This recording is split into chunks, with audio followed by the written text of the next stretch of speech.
Code of the Town of New Windsor regarding uses in the Village Center District. And basically, it allows for 5 additional uses of micro distillery, microbrewery, micro winery, micromeadery, and coffee roasting operations. And I think everybody's understanding of that. Council have any comments? None. None from the public. Do I hear a motion to close the public hearing for ordinance 05-20-24? I make a motion to close the public hearing for said ordinance. A second. We have a motion and second to close the public hearing for ordinance 05-20-24. All those in favor signify by saying aye. Aye. So carried. Now open the Town of New Windsor work session for June 17th, 2024. First, I'm not going to read the letter in full, but I received a letter today. The town received a letter today from Councilman Tom Gubernitis, and I'll just read a brief part of it. I'm writing you to share that after a lot of careful thought and consideration, I'm stepping down from my post as town councilman immediately. And he closes with, I thank you all for my time with you and wish you all great success in your works and in your personal lives and happiness. Sincerely, Thomas Frank Gubernitis Jr. So we will have an open seat on the council, and we'll instruct Dana to start the process of making it public notice that we have an open seat, and we'll probably follow what we've done in the past. Put in the requirements for council, and that will be the remaining of his term, which will go another basically 3 years. So, all right. Approval of minutes from the May 20, 2024 work session meeting. Dana's emailed them out. Do I hear a motion for approval? I make a motion to approve the minutes as written. I'll second. We have a motion and a second to approve the minutes from the May 20, 2024 work session meeting. All those in favor signify by saying aye. Aye. So carried. And adopt ordinance. Do I hear a motion to adopt ordinance 05-20-24, which we just briefly discussed? I'll make that motion. I'll second. We have a motion and a second to adopt ordinance 05-20-24 to amend Chapter 215 of the Code of Town of New Windsor regarding uses in the Village Center District at distilleries and similar uses. Any questions or comments? All those in favor signify by saying aye. Aye. Those opposed? So carried. Water and sewer connection charges base and usage rates for non-residential development rate schedule. We went over this briefly. Gary had a great presentation, and I'll talk again briefly about this today. And I don't know what everybody's opinions are. Gary, if you want to briefly go over it again. Yeah, so I reached out. The bigger spreadsheet was just a tally of what several of the other municipalities are doing, or how they're handling the non-residential applications and uses. The common theme is based on EDUs, which is again determined by the required demand divided by 250 gallons per day, which is driven by the state to come up with a EDU number.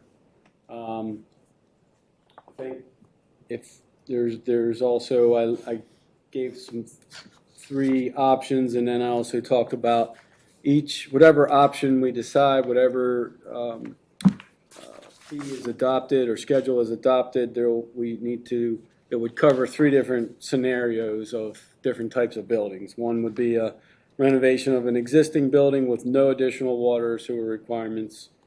The other would be a renovation of an existing building that does have additional water sewer requirements, and then the third would be a new building from the ground up, which obviously has additional water and sewer requirements. Also need to determine the allowance of existing water or allocation use, which I believe is a good thing. For instance, a building that would be already in the town and is being renovated or changed of use or whatever, and it has X amount of water already that they were already using, already allocated, you would subtract that from what they need with the expansion, and then base your EDUs on that number. I think that's a fair way, common way of assessing things. Yeah, the other municipalities basically all use some similar version in calculating it off of EDUs, and then they also, there's various other charges and fees that the other municipalities incorporate, and as you can read through the spreadsheet. Mount Airy, for instance, has a lot of different, it's broken down in a lot of different ways. Well, Hampstead, of course, is just sewer. Union Bridge is pretty straightforward. They have a connection fee for water and sewer, and then they have water and sewer assessment fees. Different terms, special benefit assessments and things like that. Some use meter size, again, which the county system uses. I'm not a fan of that method myself, just because of the meter size that you could provide for a pretty good sized building. If you use that equivalent or their equivalent for EDUs, it's not, I don't think, is a representative number of an accurate number of what the EDUs, basing it off of the meter. I think you need to base it off of flows, actual flows needed, required. So again, and then the other smaller spreadsheets, I just kind of try to put together some options to consider. One thing I do want to throw out is that Tonytown and Mount Airy, they run pretty parallel, pretty similar methods. They use the base, I'm going to call it the base residential charges as a starting point for a non-residential building. And then they charge either that full rate, in the case of Tonytown, charges the full water and sewer rate per EDU of additional charges. And Mount Airy is similar to that. They take a portion, their charges are a lot more varied, but they take a portion of the charges and add it to and charge it per each additional EDU.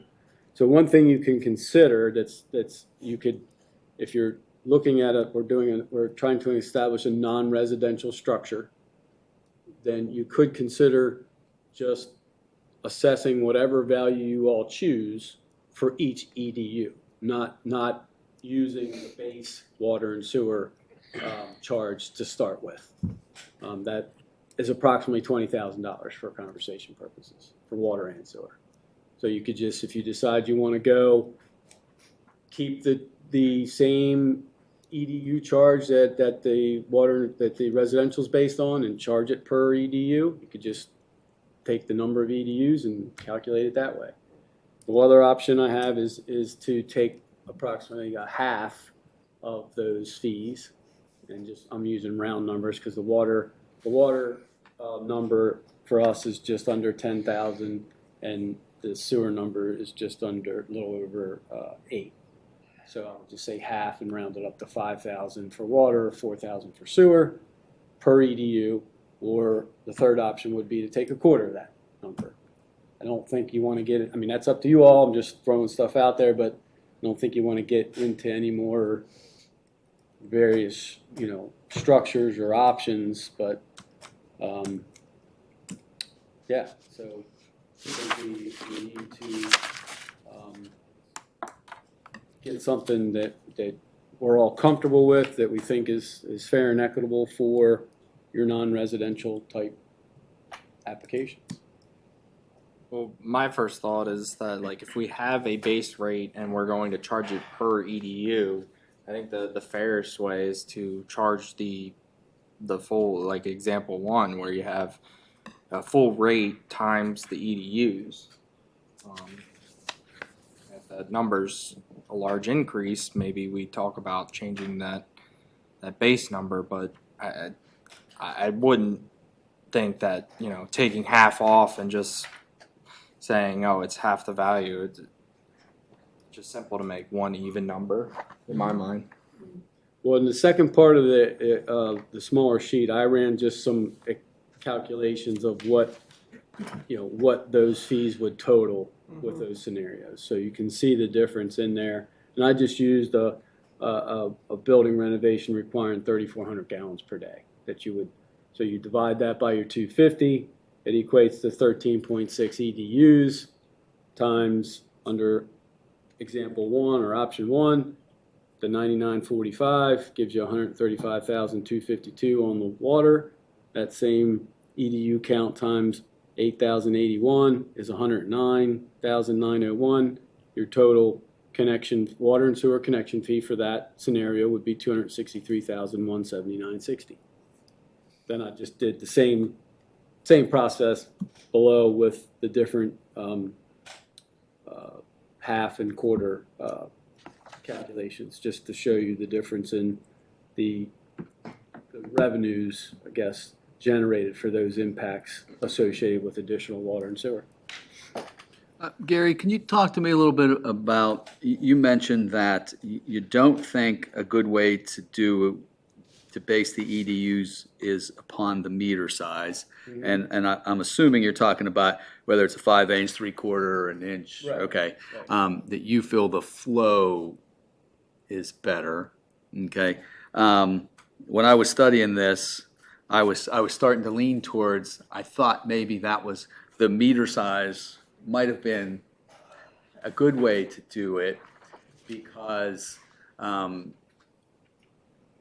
and I'm only partially educated here, so bear with me. Yeah. I was thinking that the bigger the line coming in, say if you had a 2-inch line, you had the ability to be using more water coming in, which is costing the town more money to produce that water. And I get the flow, I get the flow, but I was thinking maybe that was a better way to do that. Now, so I just need educated on that. Yeah. So for instance, look at the 2-inch meter size. Mm-hmm. Okay. So a 2-inch meter size is calculated at 725 gallons. Right. And what that is, how that is they start again with that base 250 gallon per day number, mm-hmm. and then there's a multiplier that comes from WSSC. It's an established multiplier number. Mm-hmm. As the meter size increases, the multiplier increases, and it calculates the gallons based starting at 250, and they use the same thing with the base connection charge as they escalate those fees. So a 2-inch meter is going to, according to that scale, so to speak, is 725 gallons per day, and the county cost would be $28,342. But that only equates to 2.9 EDUs. Right. So a 2-inch meter has the capacity of flowing a lot more than 725 gallons per day. Okay. Is my kind of issue with the whole thing. So like you could have a 4-inch line that would go to like a sprinkler system, mm-hmm. but that's not your domestic supply typically in a commercial application or a non-residential application. That is strictly for fire protection. Right. Okay.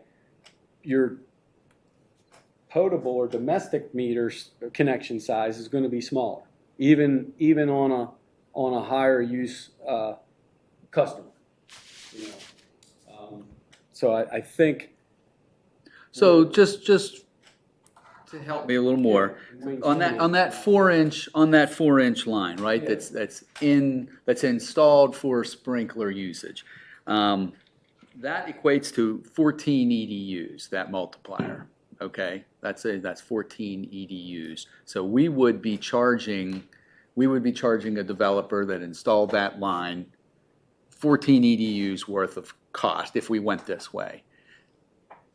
Yes, if it was a 4-inch domestic potable line. You don't typically charge connection fees or allocate EDUs per fire flow meters, strictly for sprinkler systems. All right. They're there for sprinkler system protection. They pay for the meter, they pay for the lines, but in theory, they're never going to be used. Okay. All right. So they're separate. You have to separate the use. Okay. Okay. Maybe that's the point I was not seeing. A 2-inch meter can flow 10,000 gallons a day plus. So that's where the disconnect is. So as the county's schedule shows, it's around 700 and some gallons. But really, you're looking to protect yourself with the projected use, which could be as high as 10,000 or more in a 2-inch meter. Folks that might have a 3/4-inch meter that have a leak. Let's say one of the kids forgot to shut their hose bib off. Well, it doesn't take long before you use a couple thousand gallons. I know. Yes. Okay. All right. Thank you. Yep. You look at the other end of the spectrum on that scale. An 8-inch meter only flowing 7,250 gallons per day. An 8-inch diameter pipes serve whole subdivisions, whole majority of the town. Right. You know, so it's to me it's skewed. It's one way of doing it. It's, in my opinion, not the fairest, most equitable way in terms of determining actual EDUs, and that is the EDU count is a constant theme throughout everybody. It's how they kind of assess it and base it. Okay.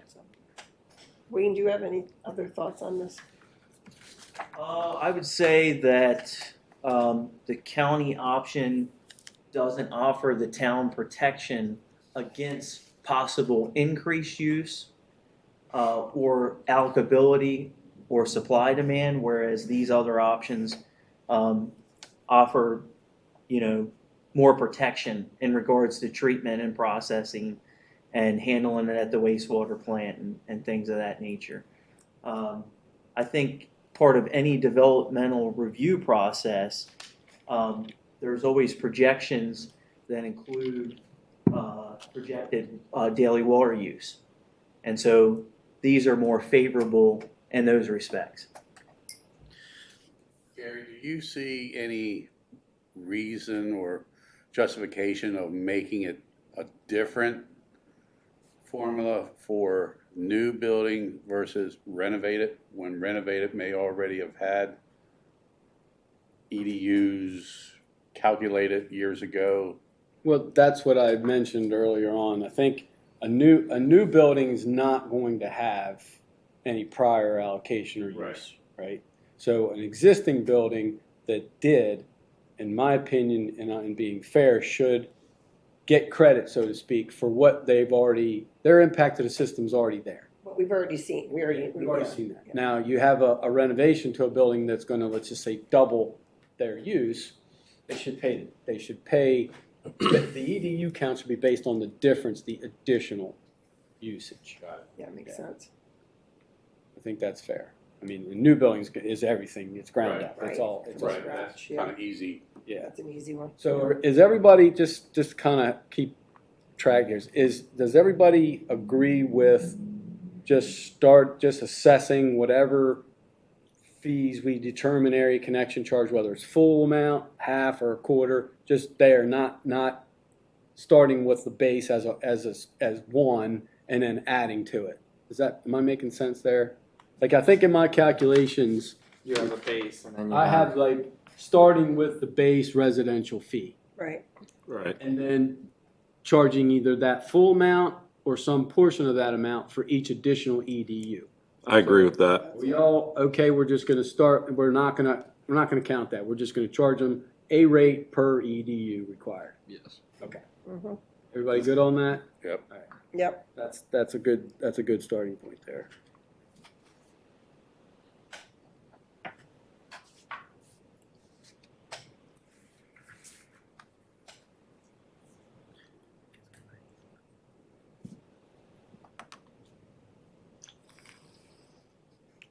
Gary, what would be the purpose of charging them, starting with that base EDU rate and then charging them half or, Just per EDU. Yeah. Honestly, I put that in because the two that I felt in line with in terms of other municipalities, that's how they did it.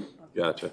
And if you look at on the bigger sheet, like Mount Airy, for instance, Yeah. okay, so they have all these calculations, and in that third, the second column from the right, their total for one EDU, the first EDU, their total fees are $25,500.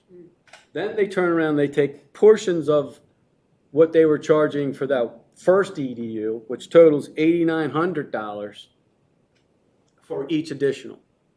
So they have a base, a first one, kind of a first calculation, and then an additional calculation. Tawnytown, for instance, they're very similar. So they have connection fees are very low, $1,500 total. Their water and sewer benefit assessments total $12,900 for water and sewer.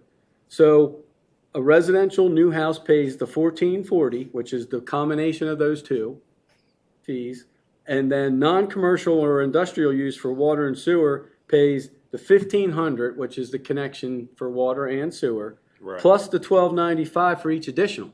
So they're charging that same amount for each additional one as well. Each additional EDU, Yes. as if it's like an additional residence. Yeah, because again, it's all tying to that EDU count. But I'm just thinking that, maybe we just want to determine the number of EDUs that the proposed building needs or use needs, and then charge them whatever you all determine to charge them per EDU for water and sewer. Gary, how is the base, not the base, how is the flow required, the flow need? In your example, you say 3,400 gallons per day. How is a new building being built, how is the total flow that they're going to have a day, how is that determined? That would be typically from their design engineer saying, okay, this use has going to have a dentist's office, it's going to have a doctor's office, whatever the use is, the engineer's going to look at, okay, what are the standard industry flows and how are they calculated? So they're gonna tell us that based on that. So We that's have to agree to it, but they're going to That's pull from based industry on- standard. businesses, a business, What type of business it type is. of business. And I'm thinking about a building like a dorm building Right. that was going to have 50 dorm rooms in it, and each dorm room was going to have their own bathroom. So they have a sink, a tub, and a toilet in each bathroom. So there's 50 of those. That would have a designed flow, and they would say there's 100 residents in those 50 rooms, and that's how that's all It calculated. can be calculated off of devices in terms of sinks and toilets and Common areas. showers, common areas. But it also can be simpler to the fact of a gallon per day or a gallon per day amount per person. So if you look at, go back to the 250 gallon per day, which is an MDE regulation. So they say the average household is 2.5 people. Well, that's 100 gallons per day per person. I think from a student perspective, MDE says the same thing. It's basically 100 gallons per day per student. So they have the number of students, and that accounts for the showers, the baths, the fixtures, the things that they're going to be using. It's kind of all been looked at to say that those are Typically, acceptable. yeah. That's the flows. So the engineer brings that data to the town, and we review that and agree with it. Yeah. That's how that. That's how that would be. That's how Yeah, I mean, if someone was proposing, a 300 room dorm and came in and said we're only going to use 1,000 gallons, and you try again, it's not right. But I mean, as long as the numbers are supported and where they're coming from, and it's industry standard that Right. they use for that number. So there's nothing that's saying the town's trying to gouge us by saying you're going to use all this. There's industry standards that come up with that number. The 250 gallons per day is MDE number, and it's just a mathematical equation. And if it was a different type of use, say like Apartment building. What's that? An apartment building zone. Apartment building, I was thinking even like a totally different use for like Well, think of a forest doctor's products or something like that, or a business that's a big square footage building, but 3 or 4 toilets. Yeah. So what they might do is look at, if someone was gonna build a new Hoover, they would go to Hoover and say, what's your flows? Or they would pull other usage of that kind of type to say, okay, well, this usage, the average here is this, and that's what they'd submit. You know, as their proof of that's how many gallons they're doing. I'm just trying to validate the fairness of that, So, which a place like that might not have many employees that are in that office or building every day on a regular basis, but they can pull other examples of other similar type of uses as to what their flow is, what their use is. That's another way of providing information that's, we're not sitting there dictating what the flow is going to be. It's told to us. If it appears in line and correct, then we go with those numbers and then calculate the EDUs off of that.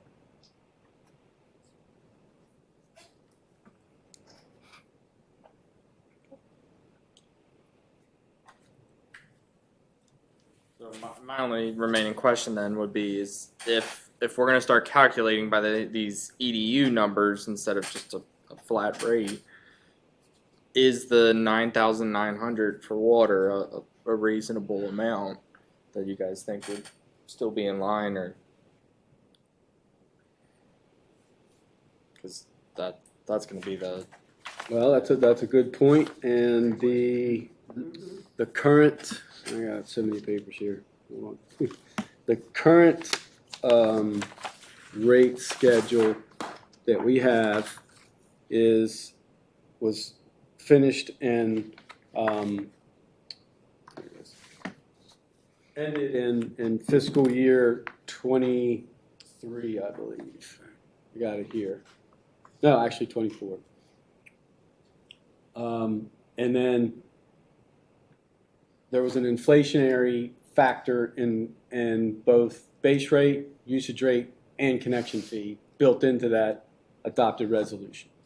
So it's the verbiage in there, and I have it, says that basically beyond those years of that rate schedule that was adopted, that they were to inflate annually 3%, all.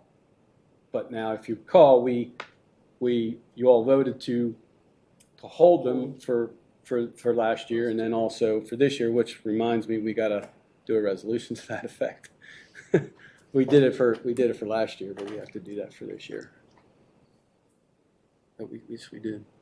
No, we did it last year. I thought we did it this year also. I don't think we Anyway, did we it for this. figured it year, out. but- That's the budget, but yeah. We talked about it and we agreed to it in the budget, but I don't think we ever did the resolution. I can check unless I missed it in there. Whatever, we'll figure it out. So yeah, there was some built-in inflationary number that's been stopped for now. I hope we did. I just was going through a bunch of old resolutions and pulled one up recently. I'm like, oh yeah, that's when we froze. I'm like, oh, I didn't recall doing it. I actually just saved one and just did it. Whenever we get together. But like I said, that being said, I think that would be reasonable to stick with that number, and then when we go through this, because we're gonna have to talk about it, but before next year to figure out what we're gonna do if we want to Change it. change it based on this change of EDUs. yeah, so this a schedule just like the one we have adopted now will include base rate, usage rate, and connection fee. And this is a schedule that we're establishing for non-residential. So we can do the if we don't want to get into the details of trying to establish base and user rates for non-residential now, we could do the connection fees now, and then when we do, we can look at looking at increasing or changing the base and the usage rate for non-residential customers. We can do it two parts if we want.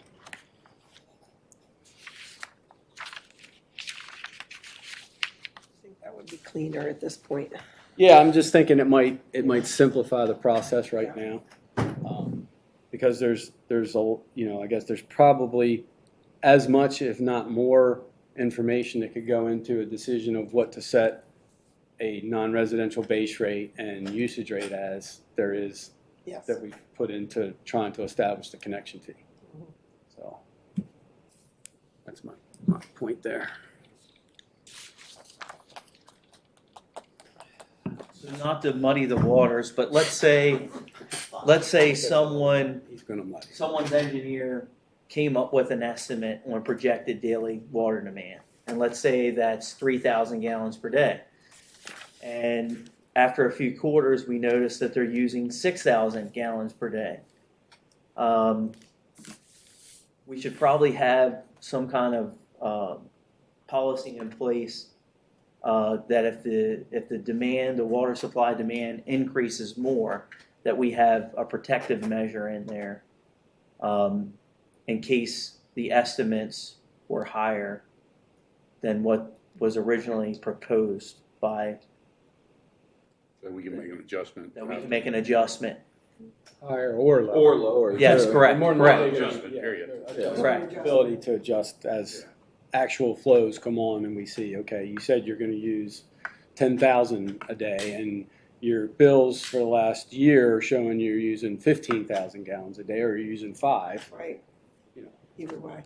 But there has to be, I would think that would have to be we'd have to determine a time frame, right? There should be a time frame Correct. and a flow. Like I don't think we Because it would should be- be doing it over 100-gallon different. Because it'd be no different than, say, someone up in the new development, some homeowner, we charge them an impact fee and based on 250 gallons a day, and if they decided they're going to water all the neighbors' grass because they're good people, and they start using a huge amount of water, well, they're paying for that water. We're not going to go and increase their fee years later. And along those lines, if you look at the residential situation, like we just had 128, they paid their area connection fee upfront, water and sewer, and then when they're connected to the system, they pay their base, and the base doesn't change unless the schedule changes, and their use, if they use 10 gallons or they use 10,000, they're paying accordingly. I mean, More or less for non-residential. So for instance, I have an apartment building, there's 2 units in it. I pay 2 EDUs because there's 2 units. It's fair and balanced. So everything that we do when we assess EDUs is fair and balanced. And so this would be the same way. And each situation is different. If I had 6 apartment units or 6 apartments, I would pay 6 EDUs. It's fair and balanced. So I guess just not to belabor Will's point, but I think Will's point was very valid. Do Wayne, you and Gary feel that the current impact fee is the impact to the town? Does it cover what the town needs to cover in costs and maintenance and some future stuff, that we feel that that's a good number to start with, and inflation be it, but today, is that a good number we should stick with, or? I haven't really thought that through to the point of how to quantify it, really. I mean, I guess the tricky part is someone who already has an existing building with X number of allocations. You would have to consider the existing allocations and then determine the fees.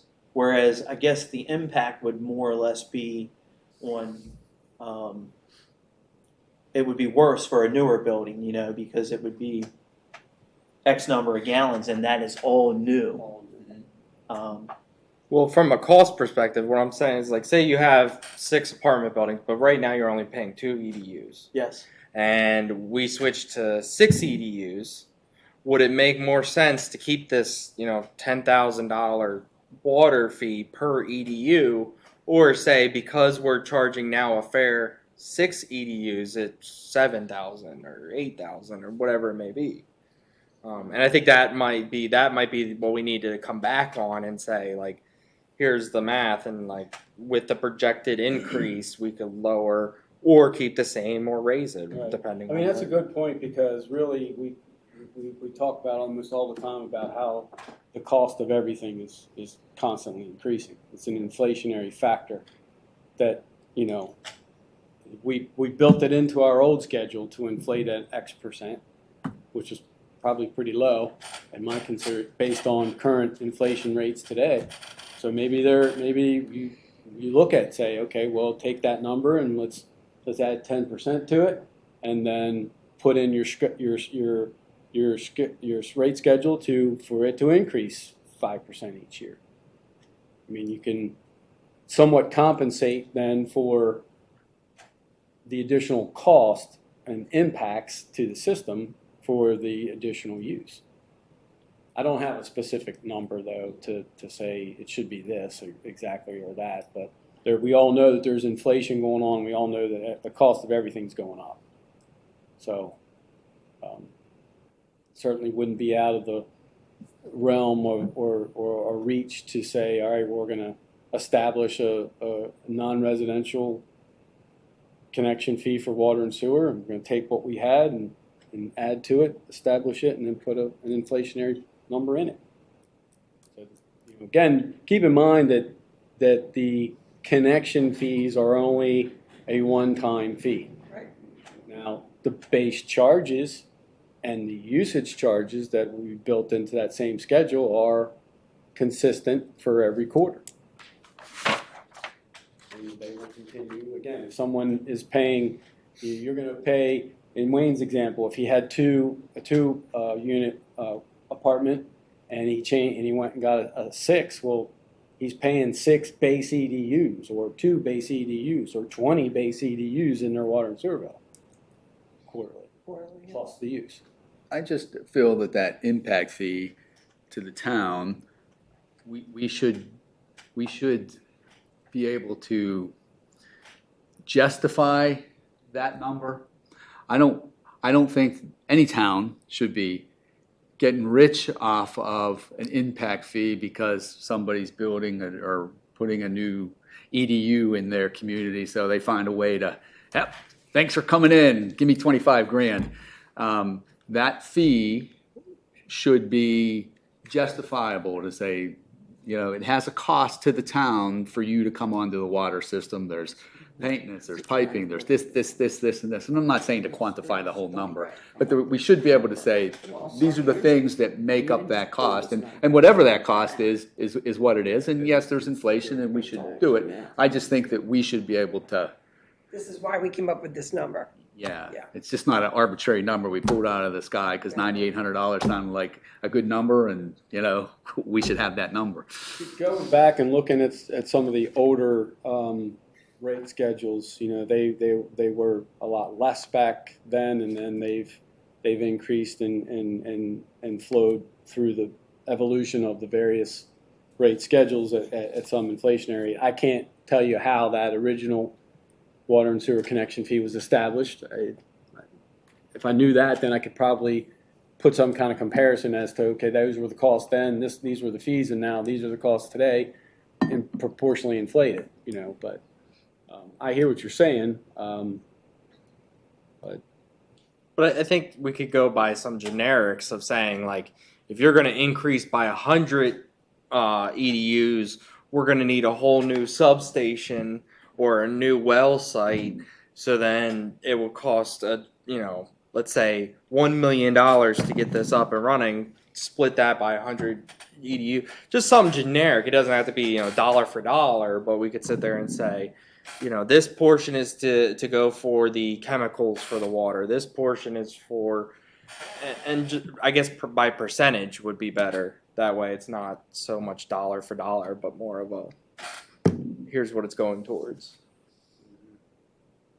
Because if you looked at basically operation and maintenance cost of water and sewer, it's not a true reflection of. There's many other factors that are going into operation and maintenance costs for water and sewer. You couldn't just take that cost to provide the water, for instance, and at least nothing's coming to mind real easily off the top of my head and determine what portion of that charge should be in there. But I mean, I can certainly ask around as to how they're calculated or how they're determined.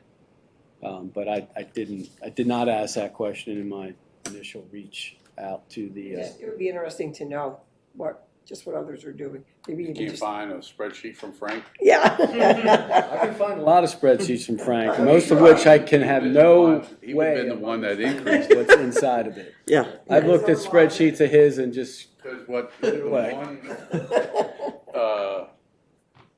yeah, the one with, what was his name, the first developer up on the hill? Oh, Oh, gosh. Or what, Yeah. what's now the reserve? no. This- Schneider's, I think, too, I mean, the. Yeah, I'm thinking of the reserve. I think it was like That's what I'm thinking of $250, too. only $250. Oh, it was a sneeze. It was nothing. Yeah, it was nothing.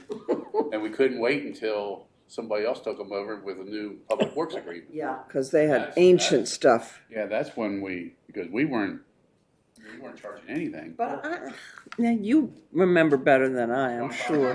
3,000 or something. Yeah, it was a pittance. If they even But that. I feel like when we came to these kind of significant numbers, those of us who knew him, God rest his soul, knew Frank never pulled a number just out of the hat. No. So I feel like we talked about like a formulation of some sort based on cost, but I'm confident he tried to explain it to me, and I probably never understood it. I'm sure Frank explained it. He was a numbers guy. I mean, that's who he I'm was. sure Frank explained it, and we just shook our bowed our heads. heads. Sounds good, Frank. I mean, I'm sure it came from somewhere, but whether we could find where it came from nowadays, I have no idea. But this would be interesting to know because these other towns have these amounts, like, Now, do any of the towns, without looking back there, use a portion, either half or any other? Somebody? Well, like I said, Mount Airy, for instance, takes only a portion or certain fees that create the initial cost of one EDU, and then they charge that. So let me just use that as an example. Mount Airy has lots of water fees. They have a water connection charge of $1,900. They have a well exploration development fee of $1,700. They have a water benefit charge of $3,200. So that's total $6,800 worth of water fees. Sewer side's the same thing, except the additional, the sewer expansion number is $2,700, and everything else is the same. So again, total $7,600. Then they have general fees. These are all calculated as one EDU for the first one. They have additional capital improvement charge of $6,200. They have park improvements of $5,400. So then you add all that plus the other things I mentioned. That's they have a charge for the Mount Airy Volunteer Fire Company for every EDU. well, So that again, all those fees total $25,500 for one EDU. Then for any additional EDUs, they select the water connection charge, the water well exploration development charge, the sewer connection charge, and then there's a new public safety number and the fire company. Totals $8,900. That's what they charge for each additional EDU. So there's many different formulas. Tonytown's straight up. This is for one, and this is what you're paying for the rest of them. And so their connection fees are very low. right. Connection fee term, Right. $1,500, right? But their water and sewer benefit assessment is $12,900. It's just what they're calling it. So it's what you're calling it. It's And it's that 12,000 for every single EDU. Yes, that you additional. need. Okay, that's what I Yeah. thought. Is that too simplistic in your view? What, The way they look at that? Tonytown? Yeah. Uh, I mean, because I like simple. well, that's my point. I back to Will's point. I think as simple as we can keep it would be the best. I mean, being able to explain it in a simplistic way to me makes it is probably the best I way. agree too, but I totally agree with simple because my eyes are crossing right now. But I agree with Dave too. I don't want it to, we need to be able to somehow justify Yeah. the amount, like Well, why. you can't say that the connection fee's 20 grand, but we don't know what the connection fee is for. You know, so you do need to back it up with some.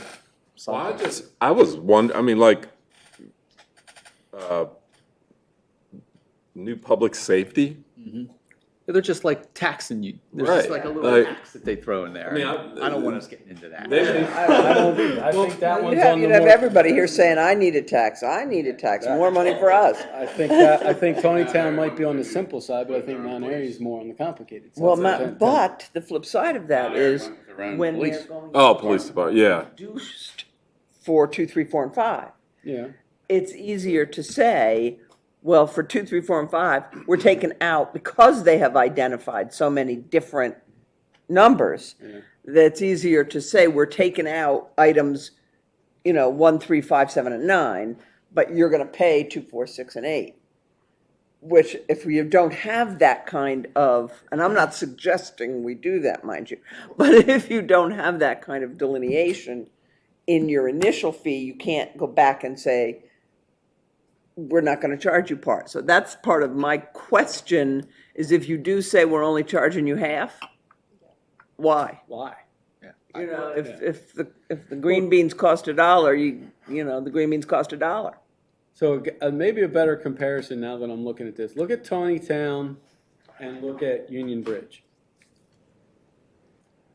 Very different municipalities by numbers and size, but they have the exact same breakdown of fees. They have connection fees and water and sewer benefit assessment fees. They're very similar. One's $1,500 in Tonytown, and Union Bridge it's $2,000, and then the water sewer benefit assessment is $12,900 in Tonytown, and it's $11,350 in Union Bridge. And they don't have many commercial or non-residential applications over there. So from what I've gathered in that information, they're charging that per EDU. So they're very similar. So I mean, we have, to answer your question and for quantification of how, way back when, a long time ago, someone established connection charges, area connection charges. They were much lower then, the cost, the size, everything was much smaller. Through time, they've evolved and inflated to a point where we are today. That's a good starting point, at least, to say we start here, or we round it up and we go, for the inflation that we've missed for the last couple of years, or we leave it in and we leave it as it is and we build the inflation in the adopted schedule. I mean, inflation is built in there for a reason, because inflation is real and costs keep going up. We've seen that in the last year. So we have baseline existing numbers to go off of, and those numbers are based on 250 gallons per day. So basically, we could do the same thing using the 250 per day, using 100 per day, using 75. If it was a church, let's say they were 75 gallons, per day, per person. That's an inflated number for a church. So there should be maybe tiered options, but it should be simplistic maybe. You wouldn't want to charge a church a couple $100,000 for a connection fee when they're only going to flush the toilets, on Sundays. Right. So that's something else to consider. However, we have concrete numbers in place. And so if we're assessing somebody based on 250 a day, it's 250 times however many EDUs. Very simple. And it's industry standard. I mean, that's my opinion.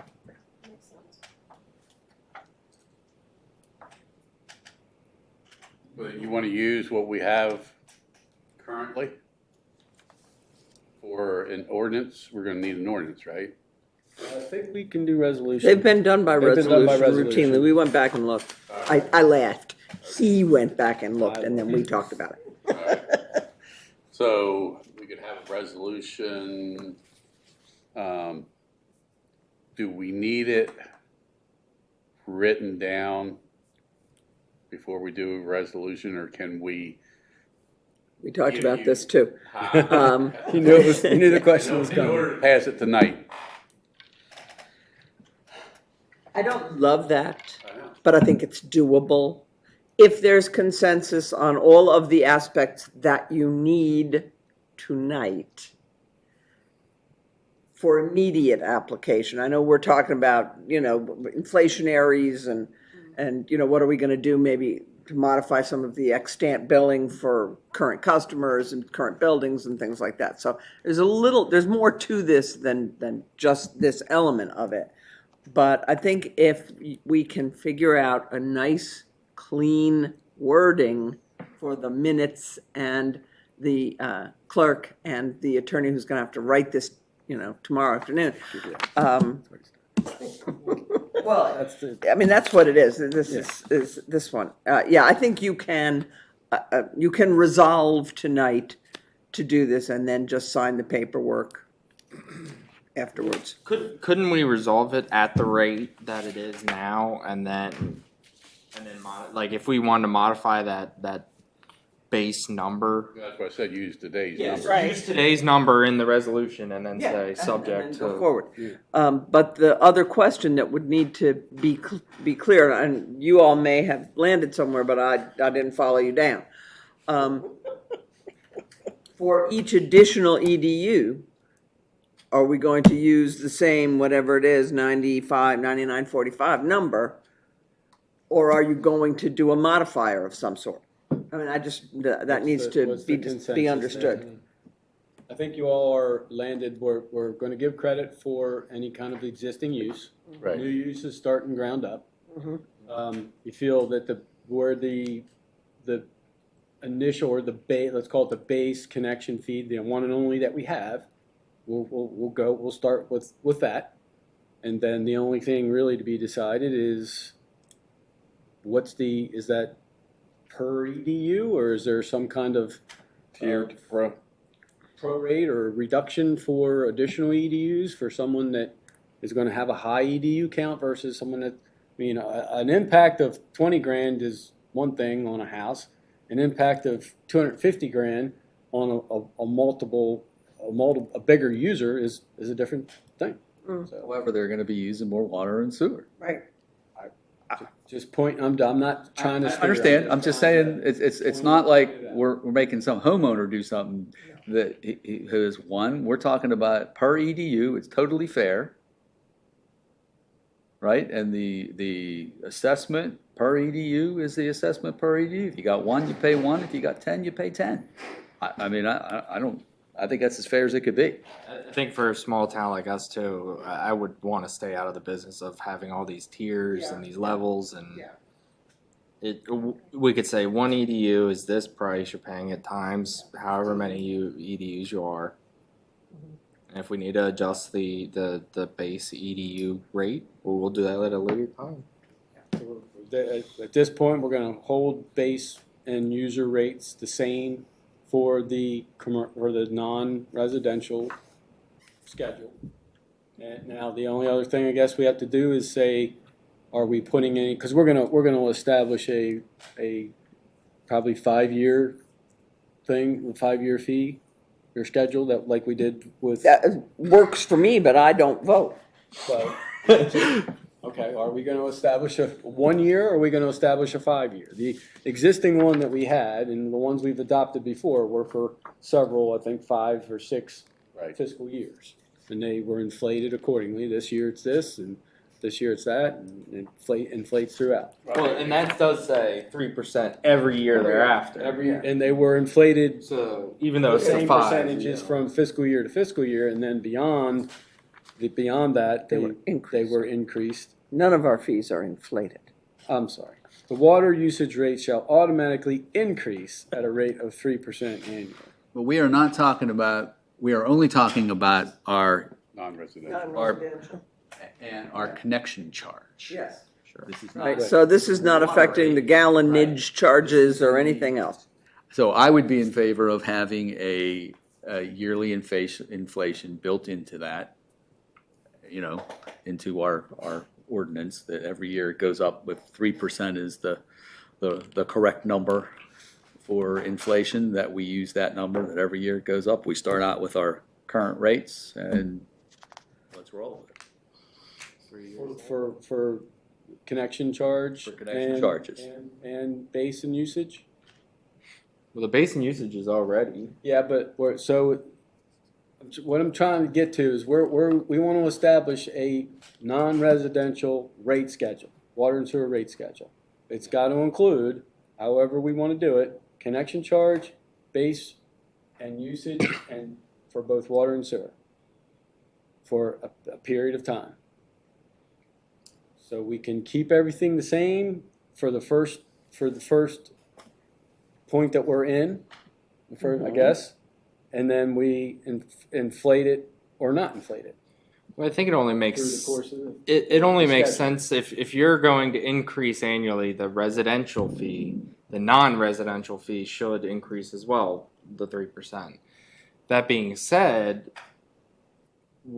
couldn't we just lump the two together then and say like this is a water sewer fee instead of saying residential versus non-residential?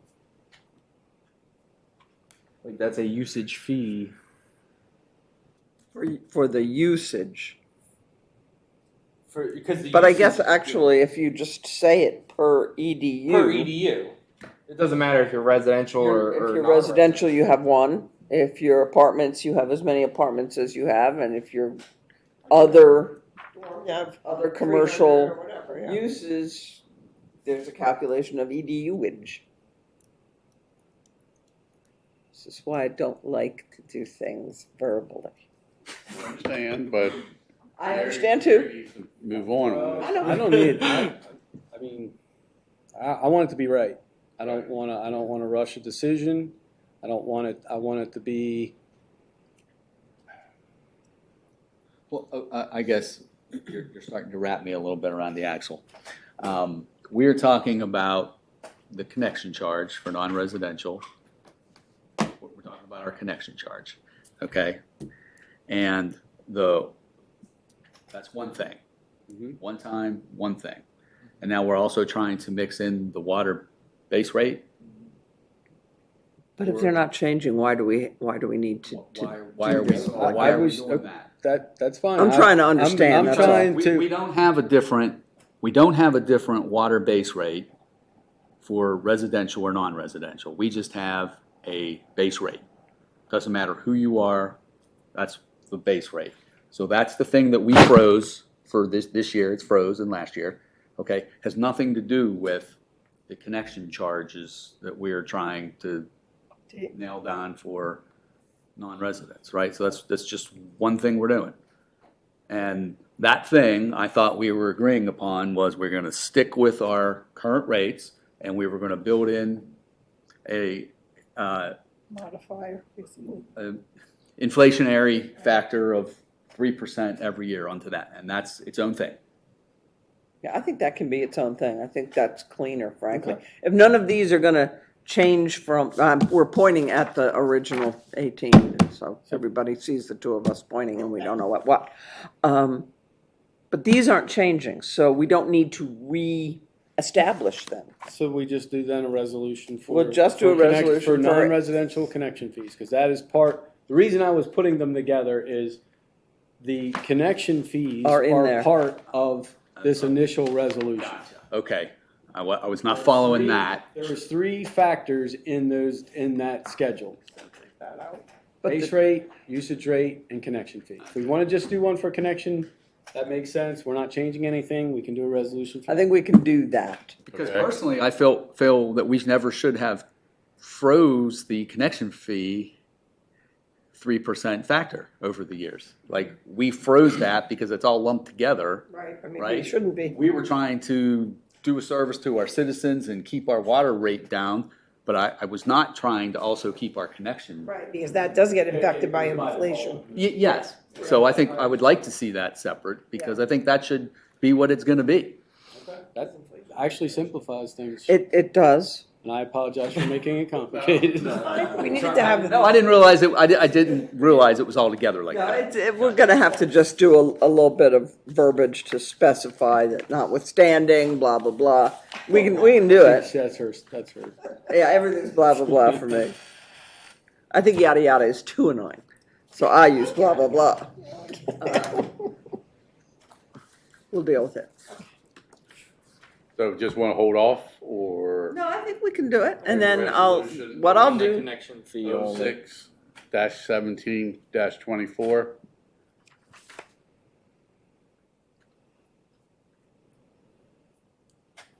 Resolution to,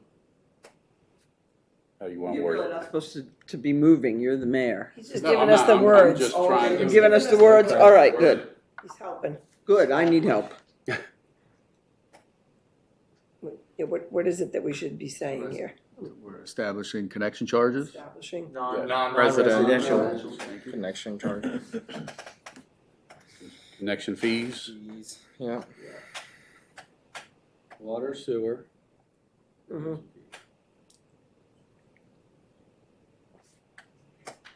At the current. Current rate.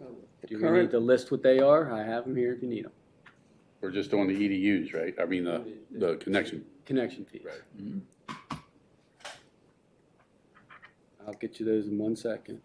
And current fees,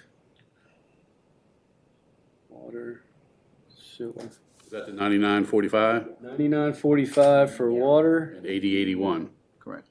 80.81 for sewer. Per EDU. With a 3% increase for the next 5 years? Well, that says annually in the other. Each year for the next 5 years. Um, And then what? Well, the current rate just says 3% annually Well, yeah, forever. Period. Yeah. because it was Because annually inflation through does the go term of it. and then 3%. Beyond that, if it doesn't didn't go get. out one much year, it'll be- I was gonna say, I wish it was going at Require 3%. No kidding. With the option of readjusting if necessary? Yeah. Because if Sure. costs, Have the option to Yeah, with readjust the if Resolution. necessary. In there. all right, That's one of the. I mean, that's what things you've been about doing. The resolutions are easier to. all right. So, we're gonna hold the base and user rates the same. I don't think we need to mention it, I just wanted, these are my notes. Okay. The base rate and the user rates are the same. Do we need to include in this, I'm not convinced, that business about giving a building that's already got an allocation credit effectively for that? I think we can do that administratively. I think you say, these are your rates, and how you know, this is your rate, and how you bill for that rate, essentially, could take into account credit for existing allocations. Yeah. So Gary could do that without, Yeah, without it, okay. Yeah. Because I think that's fair, I mean. I think it's very fair, yeah. I mean, yeah, you don't want to hammer somebody. Yeah. Absolutely not. They already have it. Because they're already, When, you know, I know it's not gonna be in the water and sewer calculation, but if they're improving a building, then the next assessment, we're gonna gain. well, and it makes sense. If that building has currently been paying whatever, pick a number, $5,000. That's sort of built into your calculations now. Right. Now, if they're adding a whole bunch of stuff, so you add another 5,000, that's different, but you're not Right. starting over. Okay, that's, looking at what I wrote down. Not in, using existing, I got, and annual increase, I got. I think, It was nice to be reminded I can't make a motion. First time this year. sometimes people get carried away. Well, this is, we talked about this. Also, Michelle, I have no vote. I'm aware that you have no vote. That does seem to fall back in my recollection somewhere.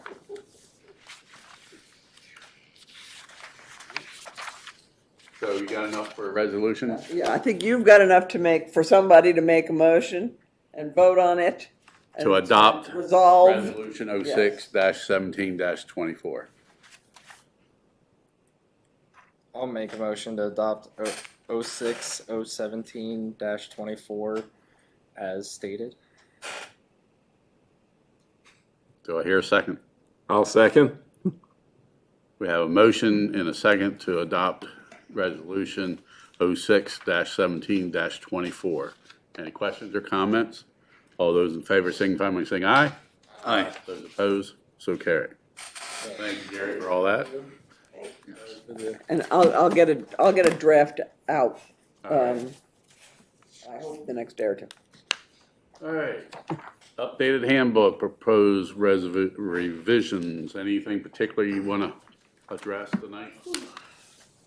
That would, you're asking me? Either one. Dana, you want to give me a break?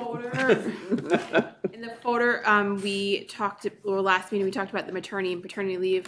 In the folder, there is an updated policy on that to include husband, mom and dad, 10 days. 10 days. The verbiage there, so yeah. That you all talked about last So we all talked about, yeah. time, yeah. Right. That discretion also of the town manager. Oh, yes.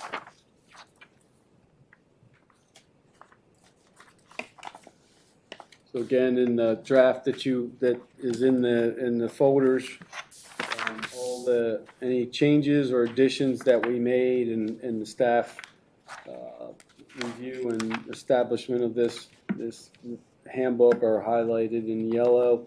I mentioned before our last meeting that we want to continue the discussion, moving forward, but one of the bigger areas or bigger changes were in leave time and things like that. We added information about a part-time employee, and we gave them a little bit of extra benefits to sugarcoat them to come work here. Yep. Besides our lovely faces that they see every day. What more could anyone need? Just clarified some work schedules by position. Nothing major. Again, everything's highlighted. What else we got?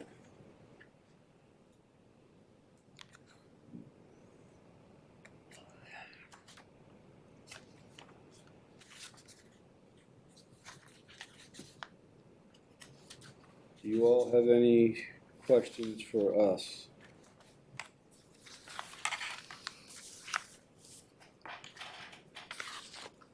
Gary, are the items in red under review or is just highlighted for effect or just in a?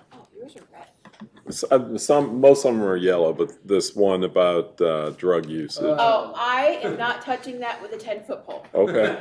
I am waiting for the HR consultant because I have looked and looked and looked and I fell down 15 different rabbit holes and I was like, this is way above Dana's pay grade.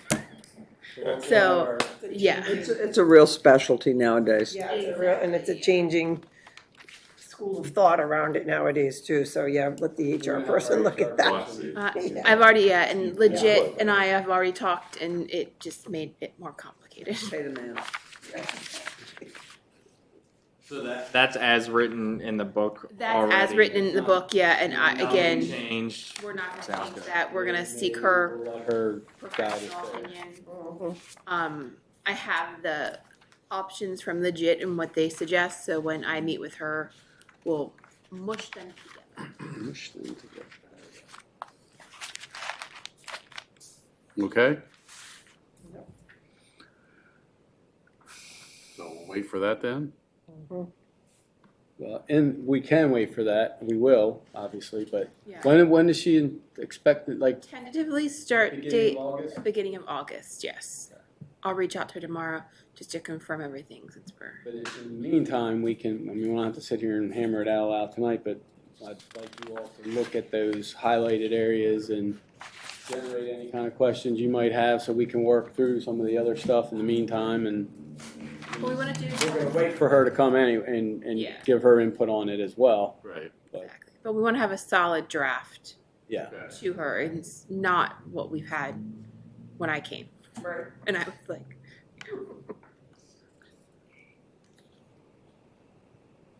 All right, Okay. thank you. Mm-hmm. Water and wastewater capacity study, GMB's proposal, recommend award. Yeah, so this was mentioned at the May work session. GMB submitted a proposal. It's in the folder tonight for tonight. The proposal's dated 6/3. And the proposal is to review and update the capacity management study of the town's water supply and wastewater treatment systems. The last capacity study was completed in 2005 and requires updates to be in line with the town's current water and wastewater usage, plan development, and potential growth areas established in county planning documents. GMB's proposal, again, is in the folder. There are, the scope of services includes 8 tasks, and they're all the bulleted items that you see in there. And then there's a little bit of additional information provided for each task to explain what they are more specifically, and then also just key personnel, exclusions, schedule, and projected fees, which is pretty standard proposal for GMB. They list all their hours and everything. In there, the project fee is based on the hourly rates plus all reasonable related expenses such as mileage, printing, postage, etc., with an estimated upset limit of $15,325. GMB will not exceed upset limit without authorization by the town. So I think this is something we talked about as being very much needed, especially as we look at our capacities, current capacities in water and sewer usage, and any planned developments. So are they going to be using the new maps that the county, that Randolph provided us? I believe they do mention that in here. Let me see.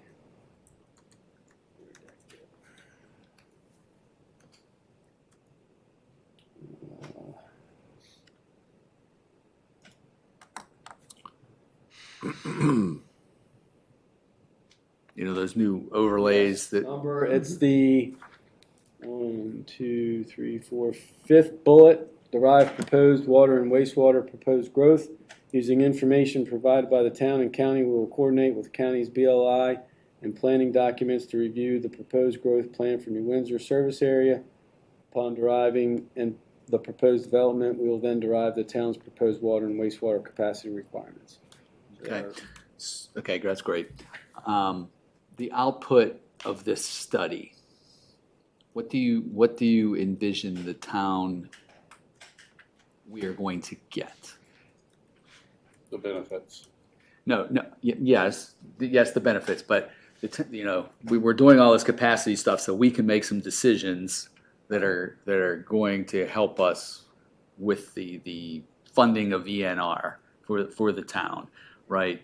And so we're under a time frame, that we need to do it. But so what is that output document going to look like for us? What do you think we're going to see? Well, I think they're going to provide one of the things they'll do is provide us a report when they get all the information together. They'll present that report in accordance with the MD guidelines.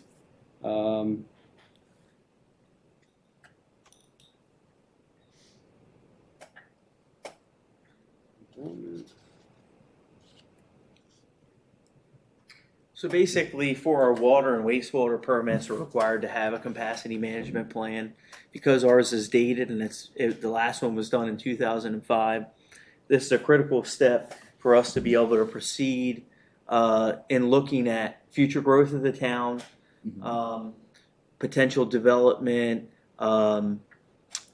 change in use in certain areas of town, and then our growth area boundary in general. So it's a very important step, money well spent for this kind of work, and then it aids us with permit modifications, existing capacity restrictions, and then also assessing impact fees, things of that nature,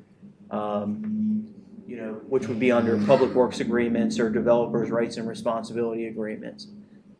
So I just want to ensure that out of this money that we're spending here on this report, that the town council is going to get a report that we are going to be able to use to make the decision on that capacity number that we need to nail down to move forward with our ENR development at the site. I just want to make sure because, I know at least some of us that were involved in the initial are trying to look at this and come up with this capacity number. And it's really hard and it's really important. And I want to make sure that these guys are going to give us that ability to make the decision. Yeah, I believe they will.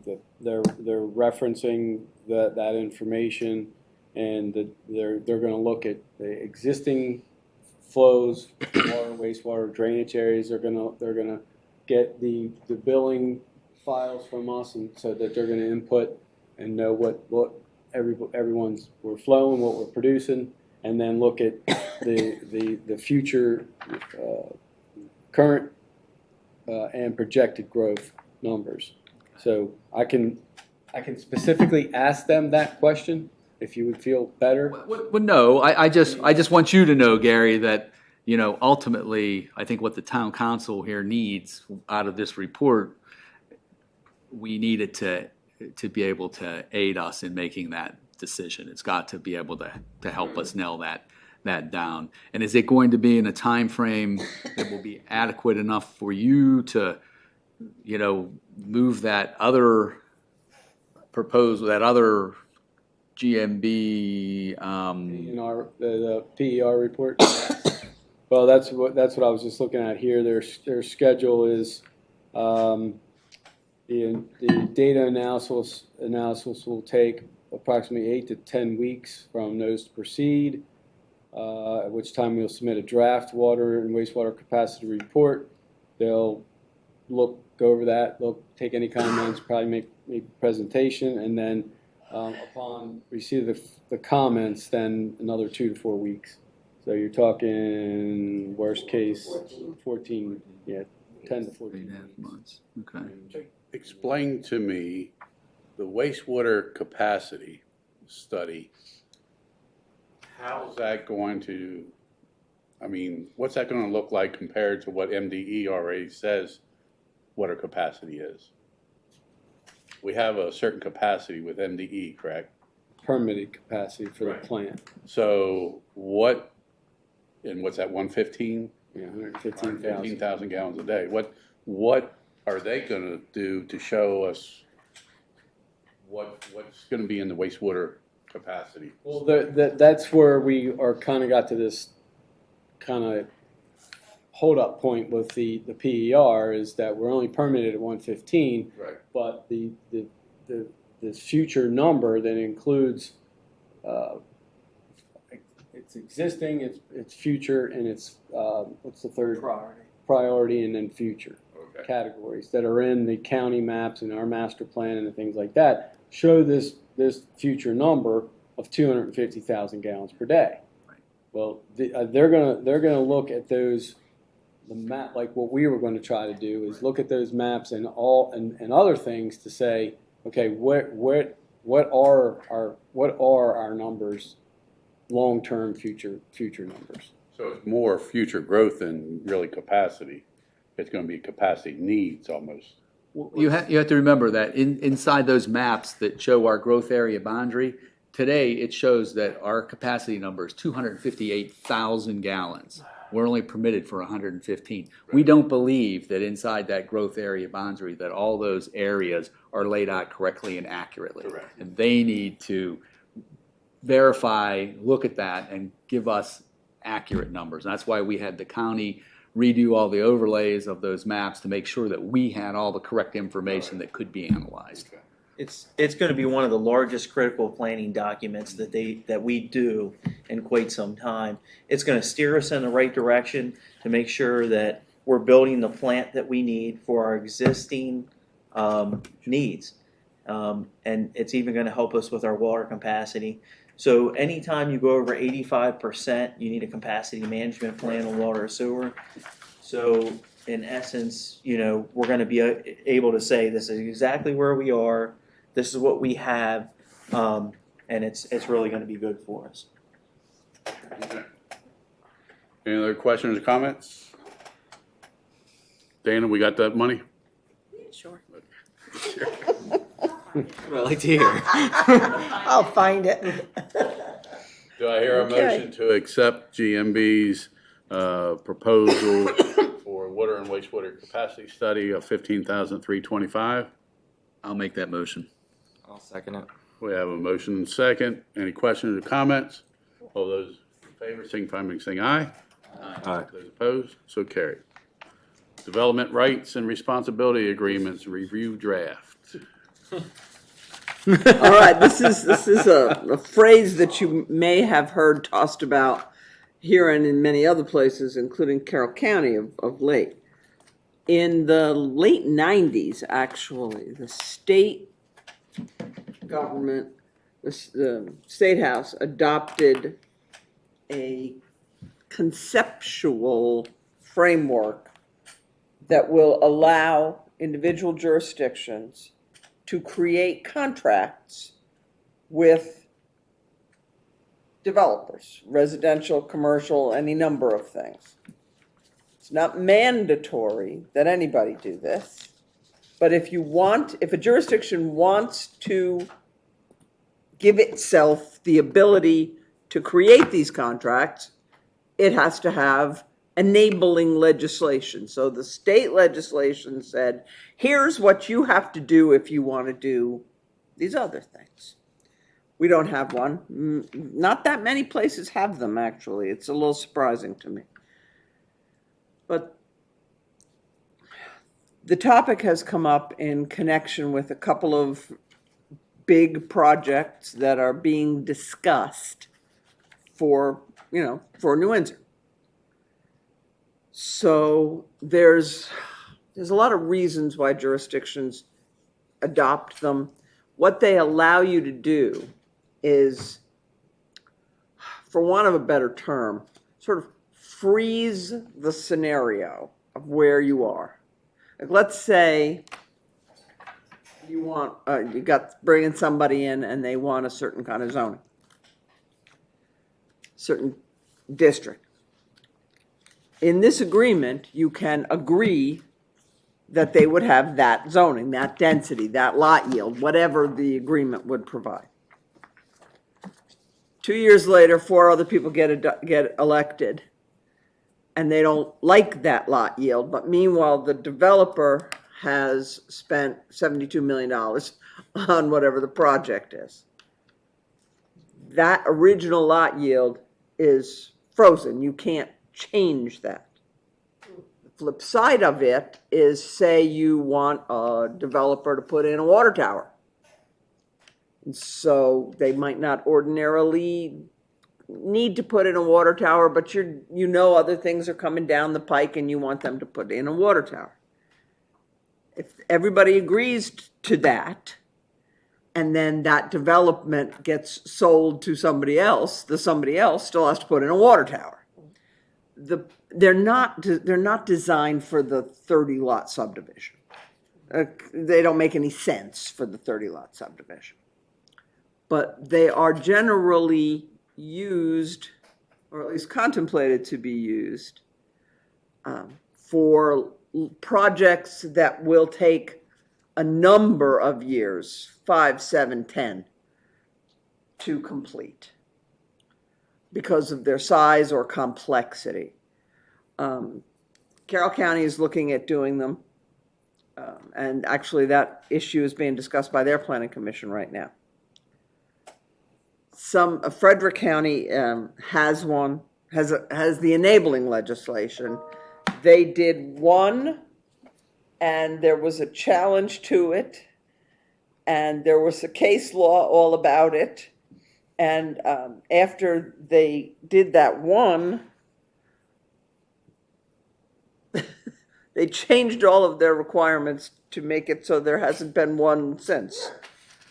Because in Frederick County, which of course is completely an opposite to here, but like they established thresholds for size, for duration, things like that. So in order to qualify for a DRRA in Frederick County, you have to have 900 homes. Well, we're not building 900 homes in the whole county, so, which is good, which is fine. But the point is, without enabling legislation, you can't negotiate with a developer for your future development together. If you have one of these ordinances in place, you can negotiate and you can all walk away from the table. Nobody can, it's like an annexation in that you cannot be forced to do it, even if it is legal to do it. It's come up, candidly, in connection with the potential 10, 15-year project at the school. So I was asked to draft an ordinance, which is really just tracts the state law. There's one thing, if you decide you're going to go down that route, because what you have in front of you is pretty much word for word almost what the state law is. But one of the issues that came out of Frederick County, and one of the challenges in Frederick, was whether you can or must get what they call an enhanced benefit from this agreement. So, for example, if you had an agreement, this is the first case in Frederick, they had an agreement that froze things in place but didn't require the developer to do anything other than what she would have been required to do in the first place. It just set everything in stone. And there was a challenge to that by, I believe, a citizens group that said, you've committed us to this, but you didn't get anything extra. And the state law says, if your ordinance says you can ask for extra, you can ask for extra. Now, this language, the state law doesn't specify that. So that's something that you are going to want to think about. But it's out. I sent it out just kind of to get the idea in the back of our heads as we are going forward or not going forward with some of the projects that may be on the horizon. So, Michelle, does Hampstead have a developer's rights and responsibilities agreement? Yes. Hampstead has one. We have done one up there. May or may not be expired by now. I don't remember the terms exactly, but I was talking to somebody about it. Oh, that's kind of old. But yes, Hampstead has that and has done one. Tawnytown has one and has done a few, I believe. I don't know the specifics of that, but they've got one really big project that came in up there in the last few years. And I think there was a DRRA on that. A couple of jurisdictions have had them and have repealed them, repealed the enabling legislation. There's always a story, there's always some kind of political story and why things happen the way they do. But it's something to think about. It can give a jurisdiction other options that for a particular project that may not exist across the board for every project. Now, we're small. We're not big. We're small. So things like this probably are not going to be of routine use, because if the guy who wants to develop over there off of Lambert Avenue is going to come in with his 4 houses, he's not going to need a DRRA. But conceivably, if the property off of 75 that is thought to be a commercial development at some point in the future might come in, that might be a project that you would want to discuss, or a developer would want to discuss with the town. It is my understanding that the reason that the county is looking at it is because a developer of a very large project in the southern part of the county is interested in I mean, his project is moving through, but it's a many, many year project and involves a lot of money and roads and that kind of stuff. And so they're talking about whether they want to adopt an ordinance that would allow them to talk more. It's a kind of a weird concept, I know. But so there's the draft. That's what the law would allow you to do. It's something you might use at some point in the future. I will channel my inner Clark Schaefer and say, it's just another tool in the toolbox, which it is. But some people aren't interested in tools, so you may not want one. Michelle, it seems that there's benefit to both the developer and the town that would be involved in that development to have that. I'm not seeing off the cuff here like a downside to this. It seems like you were just using this tool to document what each side has to do. Exactly. That's really what they are. And I pick on Clark. He's a friend. But he was just at the meeting with the county people talking about tools, so that brought me back. You don't have to use it. If you adopt it, it can sit in your book and you can never use it. Or you can have that ability if it looks like it might be helpful to you or something that both you and the developer, no one party, no one side can make you can't make them do it. They can't make you do it. So for instance, let's say we go through the capacity management study. We find out that we're permitted for 115 and we think we want to go to 150.